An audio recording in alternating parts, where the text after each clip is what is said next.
الله وبركاته الحمد لله رب العالمين والصلاة والسلام على سيد الأنبياء والمرسلين وعلى آله وصحبه أجمعين أعوذ بالله من الشيطان الرجيم بسم الله الرحمن الرحيم والذي أرسل رسوله بالهدى ودين الحق ليظهره على الدين كله ولو كره المشركون আজকের এই ঐতিহাসিক সোহরাওয়ার্দী উদ্যানে জাতীয় সিরাত কমিটি আয়োজিত সিরাতুন নবী সাল্লাল্লাহু আলাইহি ওয়াসাল্লাম মাহফিলের সম্মানিত সভাপতি প্রখ্যাত আলেম দ্বীন হযরত মাওলানা আবু তাহের জিয়াদি সাহেব, মঞ্চ উপবিষ্ট হযরত উলামায়ে কেরাম, আজকে এই সিরাত মাহফিলে উপস্থিত সম্মানিত দিনদার ইমানদার সর্বস্তরের শ্রোতা মণ্ডলী, আজ থেকে ১৫০০ বছর আগে আল্লাহর নবী, বিশ্ব নবী, বিশ্ব নেতা মুহাম্মদুর রাসূলুল্লাহ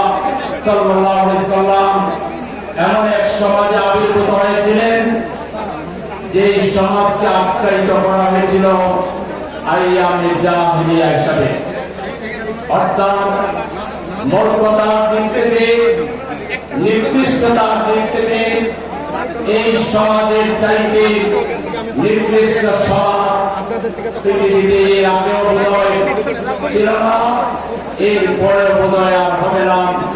এরকম একটি অন্ধকার জাহিলিয়াতের যুগে সময়ে আল্লাহ রাসূলকে পৃথিবীতে প্রেরণ করা হয়েছিল। তিনি যখন একটু বড় হলেন, সমাজের দুর্দশা সমস্যা অবলম্বন করলেন, সেই সমস্যার সমাধানের জন্য ব্যক্তিগত উদ্যোগ নিয়েছিলেন। তিনি এক পর্যায়ে হিলফুল ফুজুল নামে একটি যুব সংগঠন কায়েম করেছিলেন, সমাজ থেকে সব ধরনের অন্যায় জুলুম মোকাবেলা করার জন্য।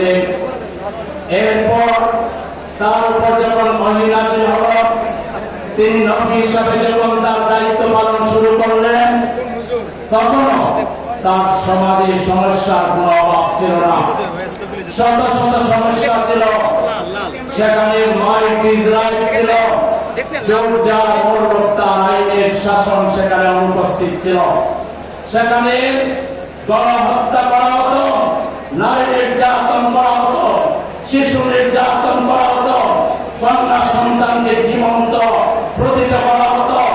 সেখানে এরকম আরো অসংখ্য সমস্যায় জর্জরিত ছিল তৎকালীন আরব সমাজ। কিন্তু আল্লাহ রাসূল সেই দিকে নজর না দিয়ে তিনি একদম কর্মসূচি ঘোষণা করেছিলেন।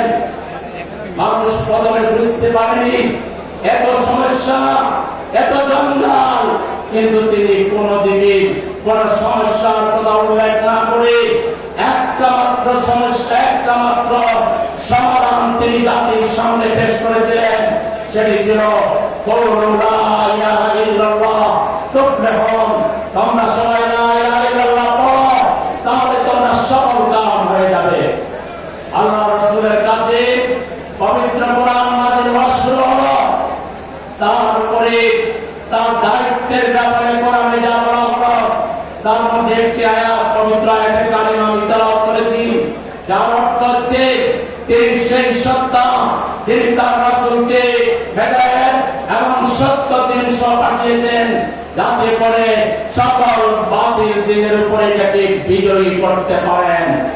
আল্লাহ রাসূল কোরআন দিয়ে এই এক দফাদার কর্মসূচি, আল্লাহকে রব মেনে নিতে হবে, সকল বাতিলকে জাহিলিয়াতকে পরিত্যাগ করতে হবে, এর মধ্যে মানবতার মুক্তি, এটা তিনি তার কাজে প্রমাণ করেছিলেন।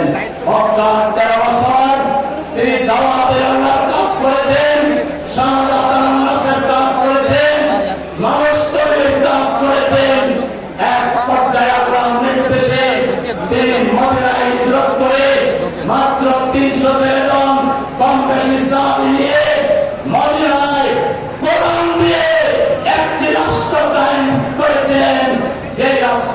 চুরি ছিল না, ডাকাতি ছিল না, বেহায়াপনা ছিল না, অশ্লীলতা ছিল না।